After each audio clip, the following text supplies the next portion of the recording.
it one time that I thought it could be a good pick, and now it's my favorite hero that I'm like, you know, like, I don't know, like. You've done this to yourself. Anytime Clockwork's picked or Bristleback's going to be picked, we're just going to be like, Peter, yeah, this is you. All you. No, but I think one thing that had already been brought up a couple times by gods on the panel was that their lineup is lacking objective taking. They can't really hit towers that well. Is that a concern at all, or are they fine going for more hero kills this game? I think you're always fine going for more hero kills, and I don't think Bristleback can, you know, he can smack the towers a little bit. But yeah, they just want to win.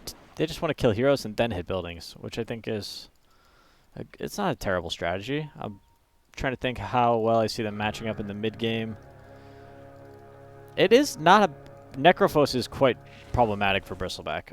I will say that. That is their. It was kind of a little bit of a gotcha pick almost, or just more like you know, we see what you're trying to do with that Bristleback, and we got your answer right here. Oh, okay. They're trying to.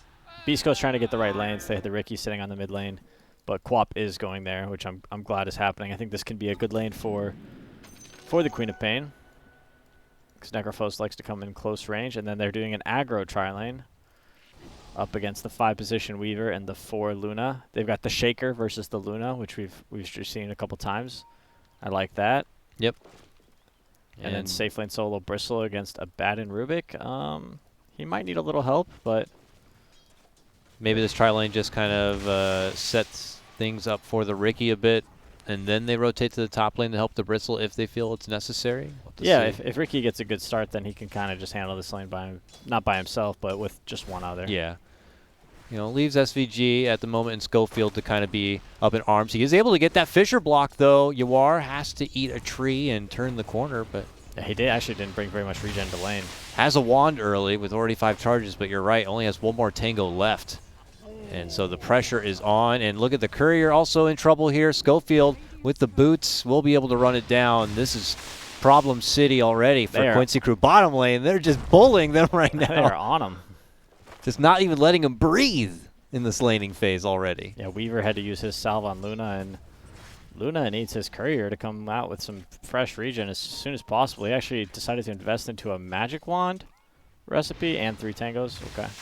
Yeah, but they only have that one Courier now, and SVG is probably going to have to help kind of bodyguard it a bit, but already Schofield is postured in this position to be there. This is the action-packed lane. Now, these other lanes, you know, we're probably not going to see a whole lot of kills happen, and now they're even going to match them in the aggressive lane. They have sent Mojo to the bottom lane now. In that try v try. Here we go. Try v try. It gets serious. It gets real.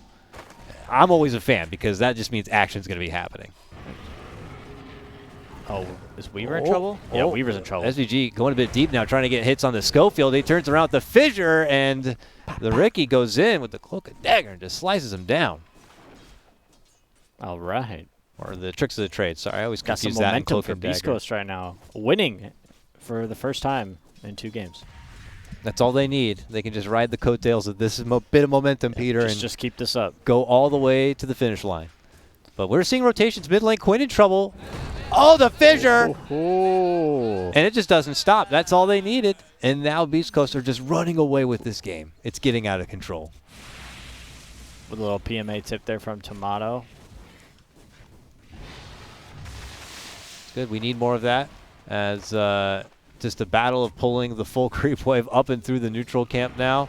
Yawar trying to get in. Gets a little bit of Lucent Beam damage and quickly could be punished for it. The Schofield Fissures continue to come out from the darkness and just prove to just be so problematic. Now, as I say that, it's Ricky in a bit of trouble here, and the Lucent Beam finish. SVG stepping in with the bugs and the right click. That's okay. He was already pretty low. He needed to reset, come back with some, you know, some finished Wraith Bands, full HP. How about this top lane now? Uh-oh. Laylis is getting some levels. Yeah, and he's kind of owning right now, but he's chasing him down here. Whoa, whoa, whoa, whoa. Bristleback has managed to pick up Laylis's healing salve. Yep, that is owned by Laylis. I am very curious how that happened. Yes. How do you just drop a salve? Unless, I don't think the Courier died and dropped it, but here we see bottom. SVG gets popped. Another setup, another Fissure block. Yeah, however, they are making a lot of space for Luna. True. That was my one concern with this Luna pick versus the Shaker Triline is him not being able to CS, and he's getting good levels and getting free farm. So, if this lane ever gets too bad for him, maybe he just leaves and goes elsewhere. MSS doesn't quite have the mana. Does manage to get the Fade Bolt there. Snipes him down. And now Schofield going to get chased around a bit by MSS and SVG. Is he going to suicide, though? It looks like he's confident he can run it. Chris Luck has already put full focus on the Quinn, who's eating a lot of damage. Quinn has to step back after that Shadow Strike. 3-point Shadow Strike now. This is a good lane for Quap. Necrophos is one of those short-ranged heroes who needs to come into Quap's Shadow Strike range in order to contest any CS. And Necrophos really likes playing up against melee heroes because he can abuse his Heartstopper aura. Oh, here we go again. Quinn in with the Fisher. And yeah, the Ghost Shroud amps the magic damage he takes from the Shadow Strike. So super unfortunate for him. And Chris Luck's actually going to go get himself an enemy side bounty rune. All right, here comes Beastcoast in game number 2. Looking damn good already. And a jump onto Yawar in the bottom lane at the moment, too, with this Arctic Burn slowing him down. He is going to get forced back a bit, but they are just dishing out this kind of aggression that's certainly throwing off Quincy a bit. The Schofield momentum and moving around and finding the Fisher setups are being just utilized so nicely as they are going to get the jump potentially onto Ricky. Does manage to create the distance towards his courier. Yeah, Wyver's got it solved for him, so. Sport's just trying to spank them back out of the lane. Creating the space still for Luna. SVG is going to port mid with this Earthshaker pressuring Quinn once again. 6-minute rune is going to be pretty big. It looks like Beastcoast is postured to take it. Just saying, Chris Luck is level 6. Blasts onto SVG, but a bit of a miscalculation. He survives. He's fine. Surprised that the amount of damage, he didn't take that a lot, and it's only a level 3 Weaver. Yeah, it was a bit wasteful of him there, unfortunately. And more pressure onto the Ricky to keep them back. So Quincy Crew kind of equalizing this bottom lane now with the shift over from MSS and kind of going toe-to-toe with Beastcoast, pulling that focus away from Yawar. Yeah, I wish the Earthshaker would focus a bit more on the Luna. I don't think that Queen of Pain necessarily needs the help that he's giving him. Yeah, the 1 was enough, then he gets the 2, and at this point I think most of your focus should be on Luna, but here he is again looking to head over to Quinn to try to kind of move in for the fissure hit. There was a ward, and it looks like Quinn does spot him. But it's just going to be kind of more time of Schofield not really doing a whole lot. I want to touch base with top lane, and Laylis has been able to get to his level 6. Bristles has been able to his level 6. Uh-oh, bottom. It's trouble, potentially. Ricky, again, forced back. Oh, the ult being committed here from Yawar. He's trying to rush on forward. SVG assisting in the vision setup, and they will manage to get the finish onto Stinger. But it looked like Yawar was, had that itchy trigger finger. 100 damage. Keep running. Regenerating. He's surviving. He lived with 12 HP. He's good. Woo. Doesn't have a salve, but he's got the Tranquil Boots. That'll be good enough for him to regen up. Well, but man. I suppose it is good for them to keep the Necrophos very weak. I think he is kind of the answer to Dyer's draft. We mentioned the Necro being very good against Bristle. It's also quite good versus Ricky, just because they're melee heroes and they'll be taking that Heartstopper damage the entire time. Necro stays alive. Because certainly the Bristle's going to be a factor. He's had this top lane that's been a bit of a wash for both sides to kind of get good farm. And the Necro being kind of put in check means that him being an answer is going to take that much longer. Chris Luck ported bottom here looking for a play on the Luna, but Luna had decided to port to base and reset. Now he looks like he's moving into... I don't know, he doesn't have any points in Glaive, so I'm not sure the jungle is where he wants to be. Plus he'll be moving under some vision of Beastcoast, so could be spotted, and then they'll turn and jump. It looks like that's what they're going to do right now, potentially. He's in a weird spot right now. I'm not sure he knows where to go or what to do. He does see them, like, kind of, by that mid lane with that. Yeah, he's kind of like Quincy waiting ward for them to maybe initiate and he can help fight, but... He already committed that Eclipse. It's 40 seconds. Wasting a ton of time right now. It's a shame he went this build. I wish he would just picked more points in Moonglaves and been hitting up the jungle this entire time. It's definitely more of a fight mode here as they decide to get their hands dirty at this top lane. Maybe it's time to finally put this Bristle to check. Yeah, but he does not have Vanguard yet, so he is quite oh, squishy. Chris Lux here now, though. Jumps over, hits a big Sonic Wave, and just blasts down Quinn easily. They will manage to finish off Whisper, but it costs them their mid lane core. It could cost them more. SVG running narrowly, limping out. As the Urn quickly uses it, but like you said, Quap should be able to jump in and clean him up, and does so. All right, Beastcoast making some plays. The Bristleback did so much Spine Burst damage there. Or Quill Spray damage, right? Spine Burst. What is that? I don't know. Is that a Han thing? I don't think so. But here we have, you know, Quincy being put in check at this point. Oh, Eclipse is up, and Yawar going toe-to-toe with Little Wyvern. And it's going to be the second support kill he gets with the Eclipse. You're actually looking up to see if it's a skill in the game? Spine Burst. That's the Heroes of Newerth equivalent of Bristleback. Oh my god.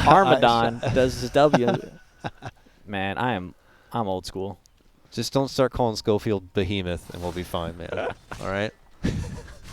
Nah, Earthshaker's cool. I think a better name for sure. As the pressure's coming towards this mid-tier 1. Schofield still not level 6 yet. The supports are kind of lacking a bit in the XP department. I'm not sure who was getting the tome on this, but Schofield's in trouble on mid lane. Yeah. Stolen Fissure the green from MSS. Fissure. Very nice. Only 1 point Fissure, though. Now trouble for SVG. He runs right up to high ground. Goodness. My god, the damage that Chris Luck is able to do this game is pretty ridiculous. Yeah, this is funny. Whisper and Chris Luck are just running through Radiant's jungle, just clearing stacks because nobody's strong enough to fight them.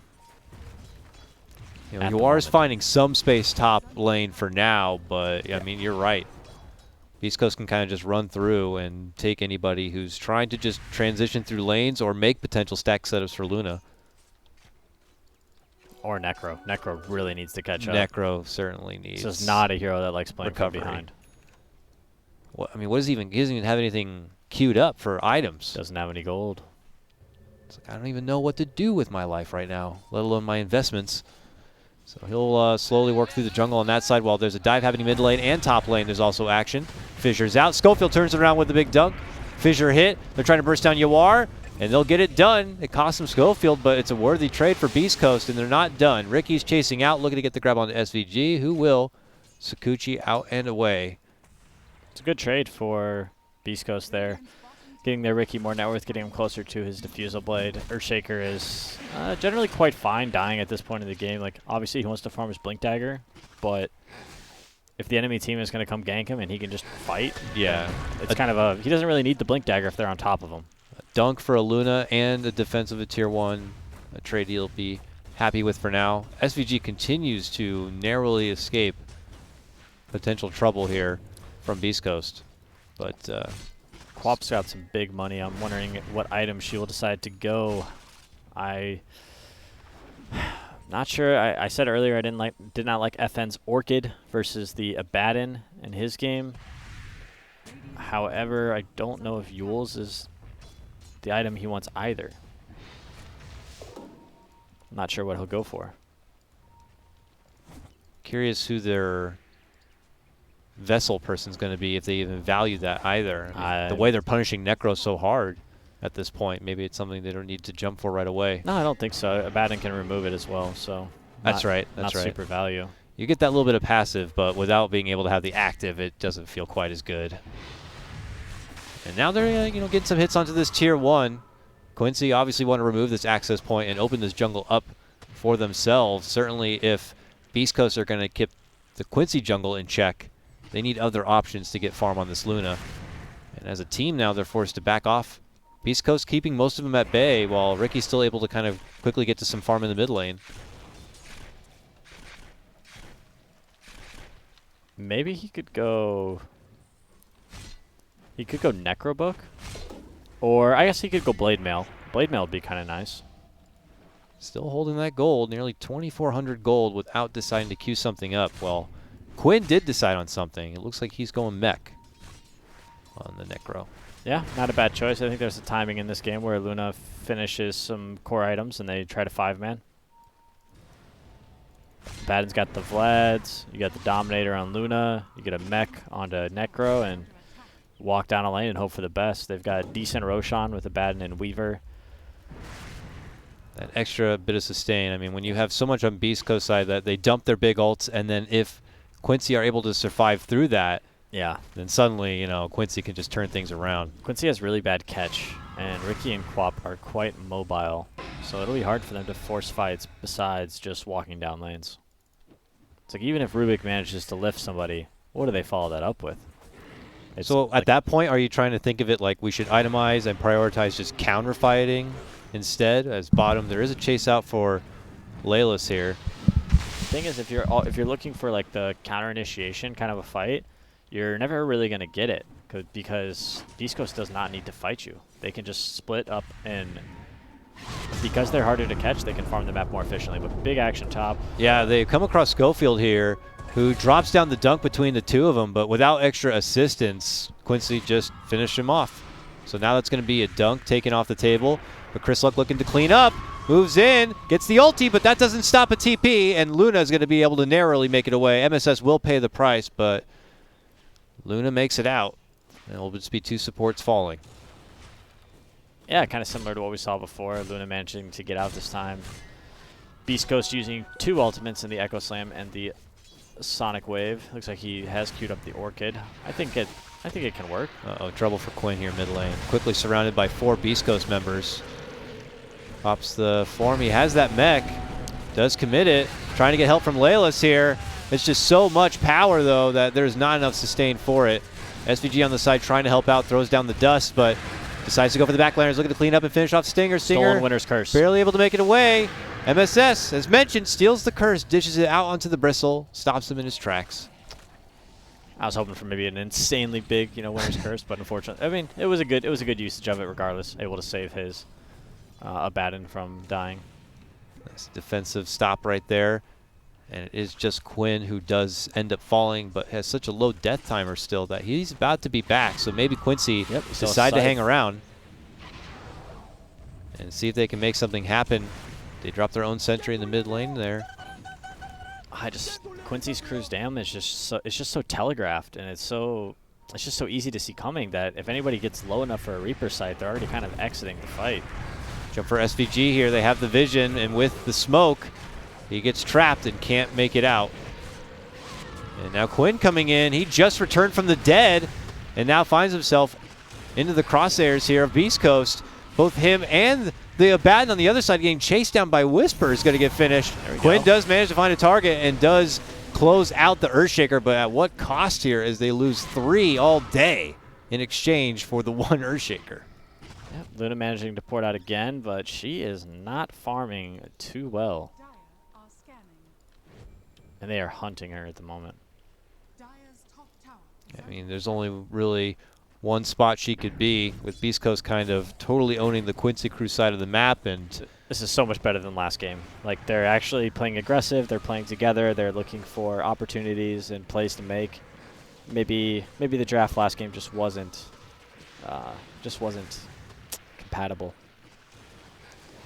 Here we see the back end of the action now, as they were able to kind of have that wonderful setup at one point, just kind of forcing Quincy to be a little pulled apart, and with them able to kind of walk down Quinn, walk down the Abaddon. It just got to be morally defeating when Quincy Crew pick up these new items like the mech and still are not able to survive the momentum already built up by, certainly you have Chris Luck, who had such a wonderful mid lane that has been able building off so much momentum. Now level 14, has the Orchid that you were mentioning complete, and is going to, pretty much put that ult to use every time it's off cooldown and with mana available. Yeah, Queen has been such a huge problem for them this game. Just beginning with the mid lane, but even into the mid game right now, he's just dominating team fights. They haven't even gotten close to killing him.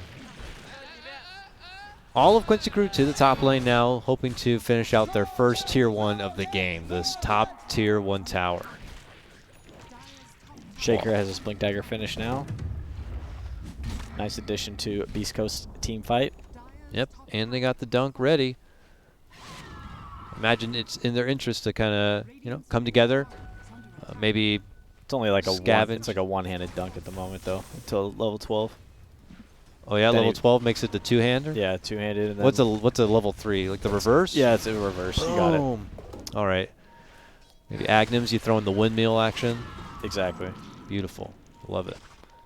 Okay, hold on. We got Pincer onto Quinn, onto MSS here, potentially from Beastcoast. Stinger flies over. Okay, bit of stacked spells here with the Smoke Cloud and Winter's Curse. Ultimately, they will at least get the Rubik down. We'll see if they can do the same for Quinn. Quinn pops the Ghost Form, though. Batten's here to save him. Stacks are out. Oh, jump from Questionable Schofield, Echo but he just blows his own life away. Laylis is able to just flex the ult, get all that life back, and your blink dunk. I mean, what kind of dunk is that, Peter? Is that like when you throw the basketball and it just hits the rim? It's like when the guy dunks and he's like celebrating, but then he actually just missed, right? Or no, he dunked on his like own goal, you know? Oh like, yeah, like I did it, guys. Like, dude, that was our own basket, bro. Yeah, like nobody was stopping him. He thought he was getting the game-winning shot, but it was on the wrong side of the court. Okay, Quincy now trying to go on their own offensive here. Bristle's Throw to the high ground, but Bristle is able to TP out. Oh, nice! Canceled it with the scythe. Nice. Yep. There you stay, and he has no TP scroll on him. He's just straight stuck. He's just vibing out on the mountain for a while. Ricky able to, though, clean out SVG and a follow-up takedown of support MSS. It leaves Chris Luck and Quinn to go toe-to-toe. He's trying to stand next to his Bristol, so at least more quill damage will be there, but it is Quincy Crew taking the win, leaving the pig on the hill. How's he getting down? I don't know. How long do you hold him hostage here? As long as it takes. Here comes, this is it. This is the courier. Until you break him. This is the courier, the Mission Impossible. So they've got a mud golem currently camping the mountain here. Do they have vision? Let me see here. No, they don't have vision. Okay. Oh, they know he's still there. I'm all about this right now. This is the game within the game. SVG's like, I will make it my life's work to keep the pig here. His Necrophos just died to DD Ricky. Oh, wait, hold on, guys. What's happening over there? As Quinn does get jumped, finished off. He's been deceptively squishy this game, the Necro. Even with the mech, it feels like he just gets blown up. They're going to let him down? Oh, I can't believe it. Wow. I thought these guys were gamers.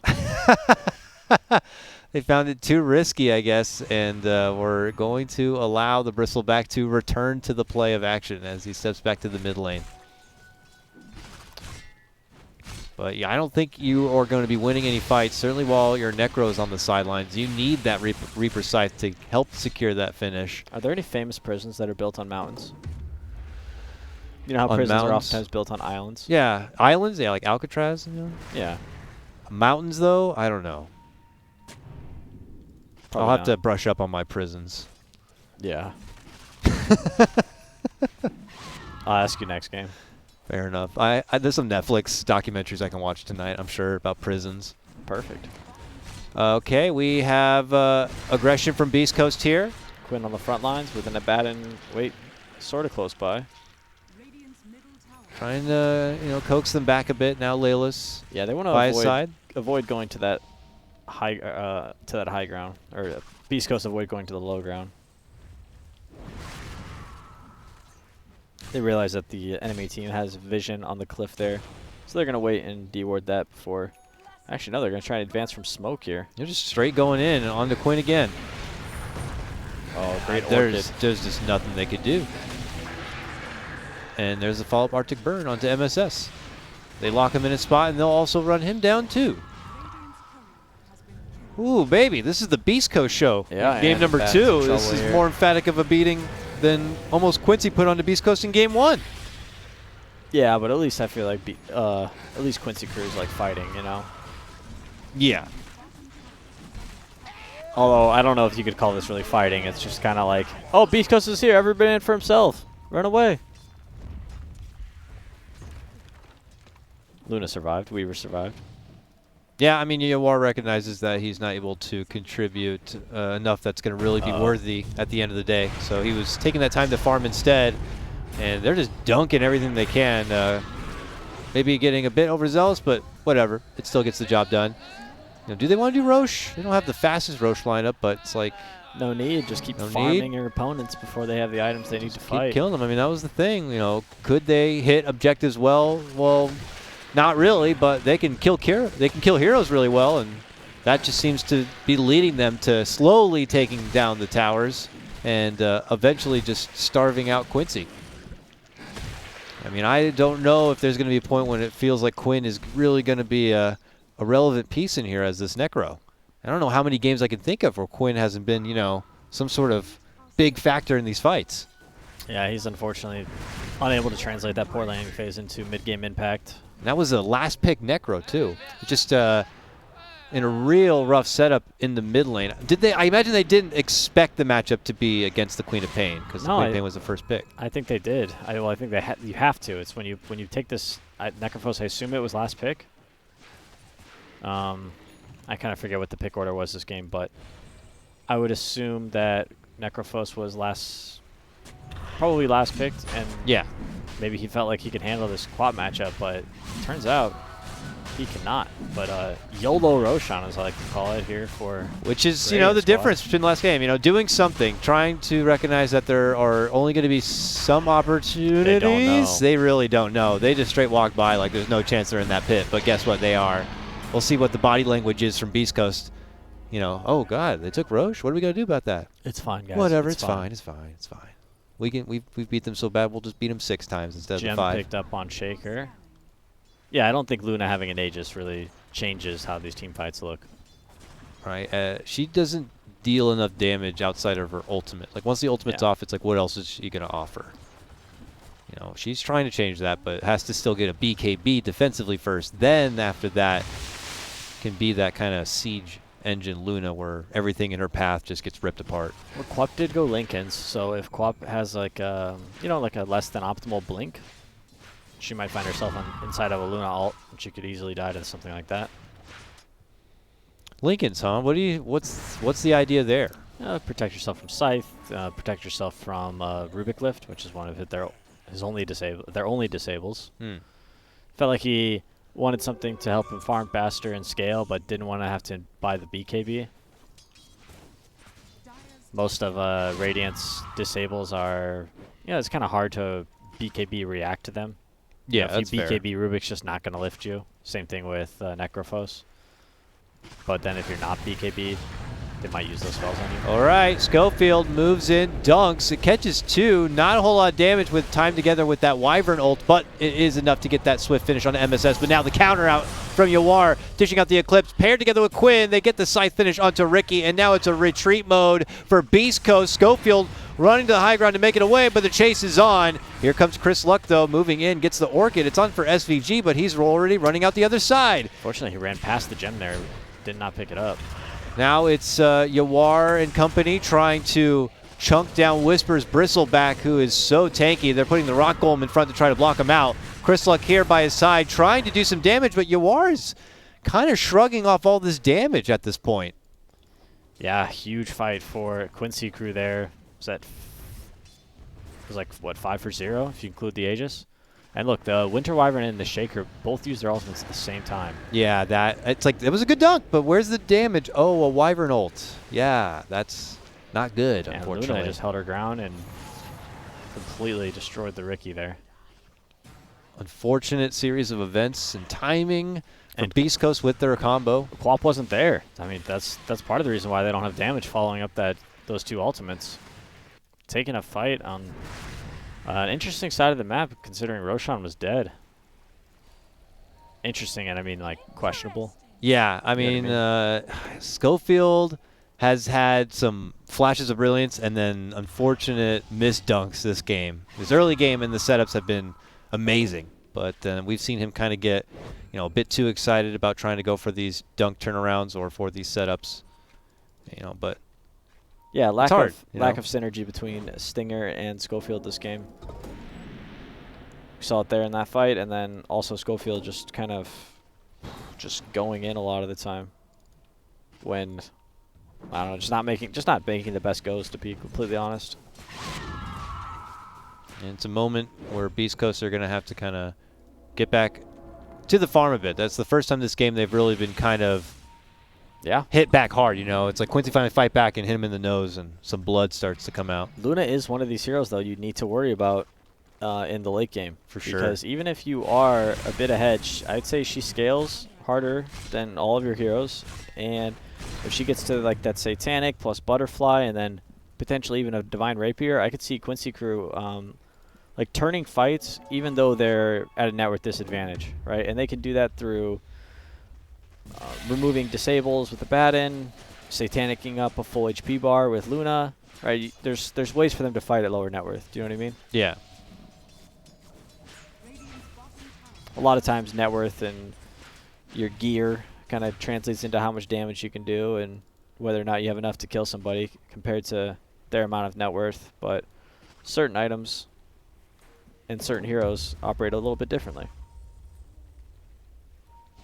We're seeing a split here from Beastcoast, putting a lot of focus and attention onto this bottom lane of Quincy crew. Chris Luck has been able to slowly whittle down this tier 3 to about a quarter of its life left, and then finally slides out while Quincy crew just kind of owning the northern half of the map and the area around Roche and the jungle up there for the time being. I see Yawar is able to finish out this butterfly now, so you know, Ricky doesn't look like he's getting an MKB. He has a nullifier queued up, it looks like. But being able to hit the Luna is going to be trickier now. Aegis expired. Be a little bit more careful, but I still think they are quite strong. I feel like Radiant could take fights, and I think that Dire needs to execute their fights really well in order to win. So Radiant may be playing a little bit easier of a lineup if they're in a 5-on-5 engagement. It's a lot of, you know, a bad and pop salts. You just kind of spam your abilities, try to stay alive, survive the burst, and then if you manage to do that, you turn it.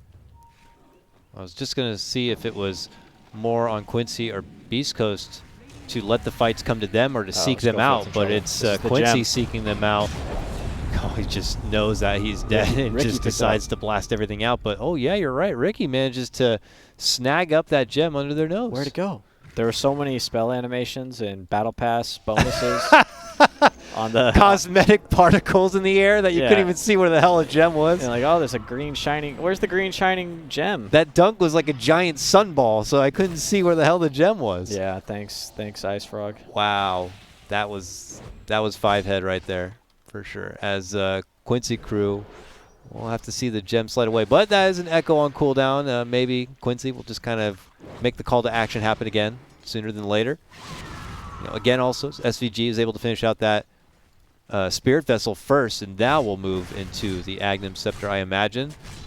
And if Beast Coast can't close the game out before that, it's going to be difficult just finishing off this Luna at any point. I feel like they've given the gem to Earthshaker twice now, and he just got it the third time. All right, this is it. Your last chance. Yeah, maybe it's time to give that gem to somebody else. Let's see it again. How the hell did he get away with getting this gem? All right, would you have gotten the gem? Be honest. Where's the gem? Where? I wouldn't even know where it was.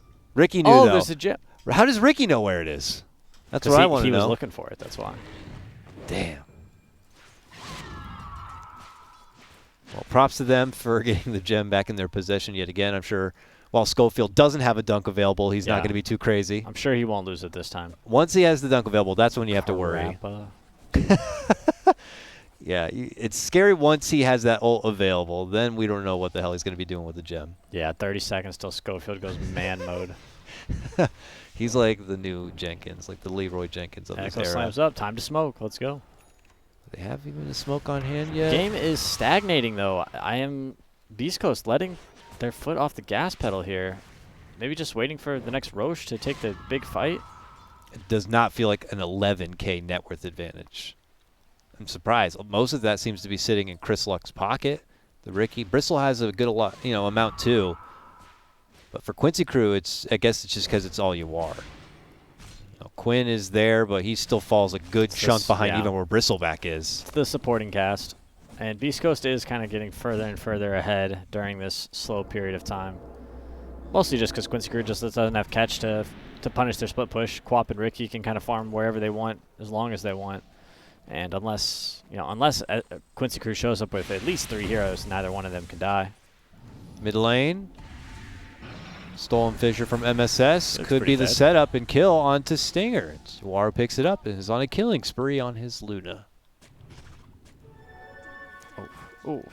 And that's a ward. So yeah, that's the problem with using those wards for high ground vision. You got to bump somebody's courier or use your own.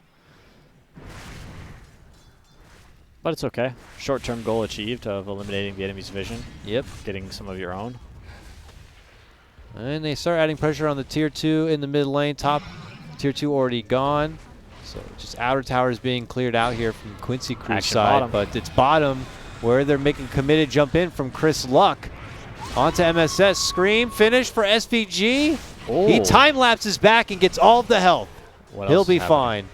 Can they get Ricky? Ricky's kind of hard to stay on top of. Drops the smoke, but gets hit with the Lucent Beam and that Spirit Vessel. SVG He's chasing dead. him out, and he should be done for. Oh no. He's done though. Oh wait. Spirit Vessel, it's burning him away, but fine. He's gone and out. Wait, who's that? It's Chris Luck. It's all I was thinking it was Quinn. I thought Quinn was about to cut off Ricky, but Quinn goes back to mid lane. Dang. Yeah. Well, Quincy Crew really lacking some lockdown. it would be a lot easier for him if they definitely had a hero that was able to kind of get that bit of catch. You know, Necro wasn't even there to kind of get involved, and even if he was, he's just, you know, trying to get a good Reaper Scythe going. Roshan is up. Quinn's advancing to the enemy side of the map, and here's Schofield. Is he gonna Echo Slam? He's got that gem. Not again. We'll have to see. Oh, it's SVG getting caught out. No Beautiful buyback. smokescreen setup from the Ricky. Able to step in and finish him off, and they'll get Quinn too. This is Beastcoast fight to take. Yawar fighting from the side, but has no opportunities to move with the Eclipse and the BKB. He's already said that we've lost this fight, and he's heading to a different lane. Laylis is just making him take more time, but they know that they have dropped the ball on that one. And now they're going to move in for the Roche. Not really a move you should be making by yourself into the enemy team's high ground. Put your team at a really bad disadvantage. You know, you're fighting into Beast Coast's high ground vision. And yeah, Quincy Crew loses a fight that they don't really even try to take as a team. Just picked off one by one there, unfortunately. It's going to cost them a Roshan, and I thought this would have been a big chance for them to get back, like, you know, to go from not just losing the game, but maybe even be winning the game. But now they're 18k down with an Aegis Cheese on Dire. Seen that a couple of times now where these fights have been started without having everybody ready. As MSS is going to get picked out right at the front door of his own base. He has no buyback, so he's out nearly a minute and will not be able to participate in this high ground defense as Beast Coast make their move in and start assaulting this tier 3 with 2 catapults to help. And here comes Yawar, pops the BKB, looking to commit. Doesn't have the Eclipse popped yet. Decides to pocket it for now. That was a quick BKB nullifier. It hit him right after, I think. And that tier 3 is going to fall. Whisper eating a bit of damage, though he does have that Aegis. And now they turn their focus onto Laylis. Laylis is going to be able to get the ulti off. But they let him go so that he's not going to be able to recover that life back. AC on Bristleback. He can hit some buildings now. Oh my god, yeah, look at the damage. As they begin to chunk it down. Can they manage to pop the Aegis at least here? Quinn's waiting for it.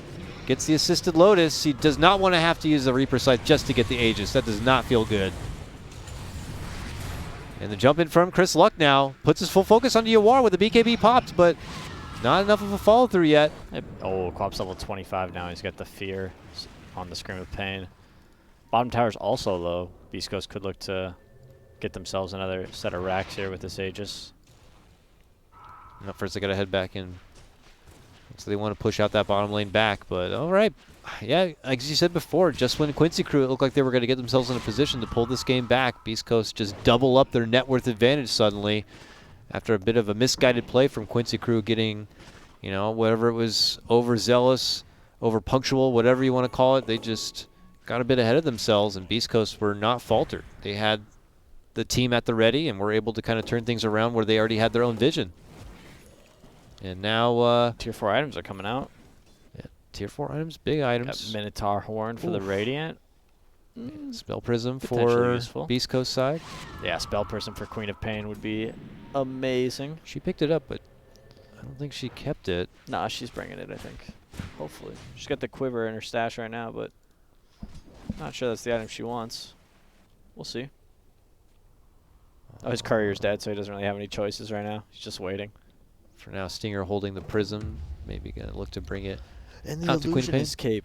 Actually, not that good for, oh, I guess Ricky could use it. I feel like that neutral item comes out every single game. Well, that would be mathematically impossible. Just seems to always be in every game here as a nice value bit of a use with the illusion there. But poor Quincy here. They're kind of coming together, but it's not like some sort of smoke move out for the time. Just kind of slowly moving through. You know, SVG has been totally dissuaded from being able to even farm up anything to getting the Ags. He's been playing so aggressive on Weaver. I feel like he's sort of frontlining for Quincy Crew and then just like hoping that he somehow gets his ultimate off after Dire wastes some spells on him. But what's usually happening is they just stun him once and Ricky jumps him and he dies instantly. Oh boy, now we got Schofield with the Agnum Scepter. So the extra jump available to your Earthshaker now as here comes Beastcoast sieging in to the top lane. Can they close this one out and try to take us to a game 3? Now it's their big opportunity to turn things around after what was a very grim game number 1. Showing that they still have a bit of life here and an opportunity to stay alive, to push themselves into playoff position. Maybe even into the upper bracket. Quinn, who's been in the front lines as Necro, whether he likes it or not, has been susceptible to eating lots of damage here. Laylis is in, but they jump in behind, go for the back lines, able to burst down MSS. Yawar could be next. He's forced to blow everything he can. BKB and Eclipse, and it's not going to be enough. He does have buyback, but he will not have much to offer in that buyback here. And this just could be the beginning of the end. Beastcoast swarming on in. Will finish out Quinn too. Also has his buyback. Yawar commits to the buyback on his front. But Peter, this just does not look good. It looked quite ugly here as this is going to be a tier 3 finish. Glyph committed. Chris Luck has only just a little bit of life left, is still able to make it out from the base. But Beastcoast just scrappy with them inside their own base right now. Aegis is officially out on Bristleback, but I don't think Radiant has enough to actually fight. No lockdown, and at this point, doesn't feel like they have enough damage. Yeah, definitely not. Well, Beast Coast is going to back off for a moment here we go. Quincy going to chase. Quincy's thinking that if they can get any opportunity, it might be able to catch Beast Coast from behind when they're just trying to leave. Queen has already ported out, so he would be very disappointed in his team if they chose to fight without him, I imagine. Oh, they're seeing if maybe they can bait Layla's mid or something. Beast Coast are nearby, but they're not jumping at the opportunity. Uh-oh. They might have caught Stinger. They're going to sight them. Okay, Schofield's going in. He feels good. Steps in with the dunk. Not able to get the finish, but it looks like Quinn is caught in the middle and will be finished off. Bounty claimed on that one. Wyvern gave you a golden opportunity to get a free Reaper Scythe there. Just passed on it, and instead they call it. Yeah. Not that I would have thought it would have changed the outcome of the game at all, but regardless, Beast Coast bouncing back here in Game 2. Yeah. Not going to lie, Game 1 I thought they were a little bit hopeless, but cool. Got an exciting Game 3. We got a lot on the line here for this Game 3. I believe EG and Thunder Predator are going into Game 3. EG managed to get Game 2. Oh, yeah. We have a Game 3 here as well. So EG needs Quincy Crew to win, and they need to win their Game 3 in order for them to make the playoffs. And Beast Coast